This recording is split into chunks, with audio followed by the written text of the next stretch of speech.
If you're having trouble with your Xfinity router, you're in the right place.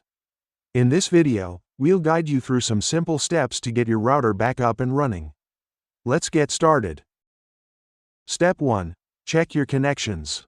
Ensure all cables are securely plugged in and your modem is connected to the Xfinity router. Step 2. Power cycle your devices. Unplug your modem and Xfinity router, wait for about 30 seconds, then plug them back in. This can often resolve connectivity issues. Step 3.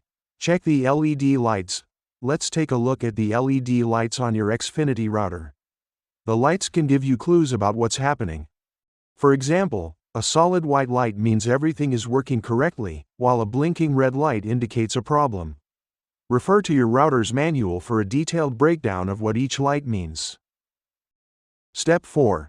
Check for interference. Interference from other electronic devices can be a common issue. Make sure your Xfinity router is placed away from devices like microwaves, cordless phones, or baby monitors, which can interfere with your Wi-Fi signal. Step 5. Update firmware. Ensure your Xfinity router is running the latest firmware. You can do this through the Xfinity app or web interface. Regular updates can fix bugs and improve performance. Step 6. Reset your router. If none of the previous steps worked, try resetting your Xfinity router to factory settings. Use paper clip or pin, and press the reset button for about 10 seconds, until the router reboots.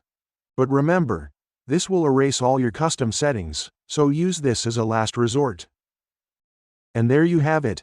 These steps should help you get your Xfinity router back up and running. If you found this video helpful, give it a thumbs up and subscribe to our channel.